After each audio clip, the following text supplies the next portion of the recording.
লতি তো অনেকভাবেই খেয়েছেন। একবার না হয় এভাবেই খেয়ে দেখুন। খুবই মজাদার একটা রেসিপি। একদম পুরো কোনো গলা ধরবে না। আর আস্তে থাকবে।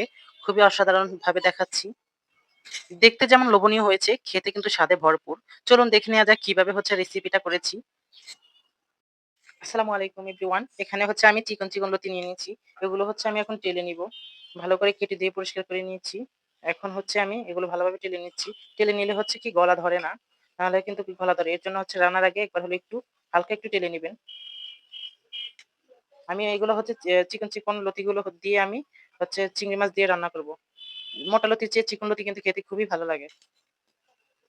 লতিটা এভাবে কয়েকবার নেড়ে-চেড়ে ভালোভাবে টেলে নিয়েছি। এখন আমি এটা ধুয়ে নিব। লতিটা আরেকবার ধুয়ে নিব। আমি এই যে চিংড়ি মাছ, ছোট চিংড়ি মাছ নিয়ে নিয়েছি। এগুলো দিয়ে এখন ভুনা করব। এ পর্যায়ে চুলায় একটা প্যান বসিয়ে এর ভিতরে দিয়ে দিচ্ছি রান্নার তেল। তেল বেশি লাগবে না। দিয়ে দিচ্ছি পেঁয়াজ কুচি। পেঁয়াজটা বাদামি কালার হয়ে আসা পর্যন্ত, সফট হয়ে আসা পর্যন্ত আমি ভেজে নিচ্ছি। পেঁয়াজটা একটু সফট হয়ে আসলে এর ভিতরে আমি দিয়ে দিব রসুন বাটা। রসুন বাটা দিয়ে দিচ্ছি 2 টেবিল চামচ। দিয়ে দিচ্ছি 1 টেবিল চামচ লবণ, 1 টেবিল চামচ হলুদের গুঁড়া, আর 1 টেবিল চামচ মরিচের গুঁড়া, 1 টেবিল চামচ ধনিয়ার গুঁড়া।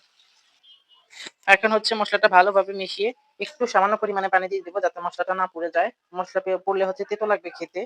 এখন এর ভিতরে আমি চিংড়ি মাছ দিয়ে দিব। চিংড়ি মাছটা দিয়ে 2 মিনিটের মতো কষিয়ে নিব। এর জন্য চিংড়ি মাছটা দিয়ে দিয়েছি। চিংড়ি মাছটা দিয়ে আমি 2 মিনিটের মতো কষিয়ে নিচ্ছি। কয়েক মিনিট মসলা কষানো হয়ে গেলে এর ভিতরে এখন দিয়ে দিব লতিগুলো। লতিগুলো ধুয়ে রেখেছি। লবণ দিয়ে ধুবেন তাহলে হাত চুলকাবে না।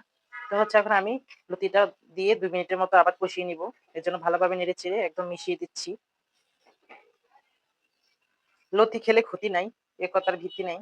তো লতি এভাবে রান্না করে খেয়ে দেখবেন খুবই ভালো লাগবে। অনেকে লতি পছন্দ করেন না খেতে। লতি কিন্তু খেতে খুবই দারুণ লাগে যদি রান্নার প্রসেসটা ভালো থাকে।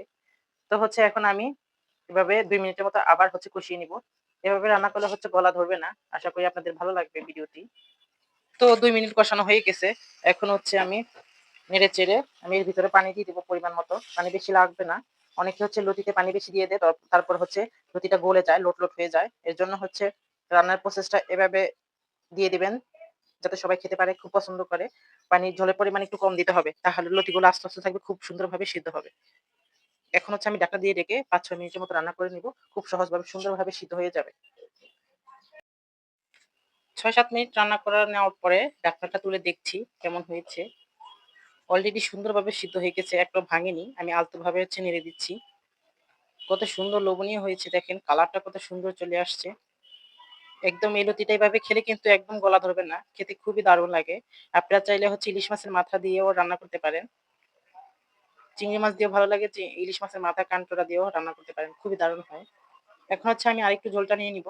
এত ঝোল রাখবো না। একটু গায়ে মাখা ঝোল রাখবো, মাখা করে রাখবো। তো আমি আরো কিছুক্ষণ ওয়েট করব।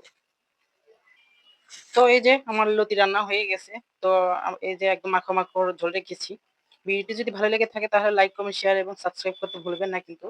আমার চ্যানেলে যারা নতুন আছেন তারা সাবস্ক্রাইব করে দিবেন। দেখা হবে নেক্সট ভিডিওতে। আজকের মতো বিদায় নিচ্ছি এখানে। আল্লাহ হাফেজ। আসসালামু আলাইকুম। এখন পরিবেশন করে নিব।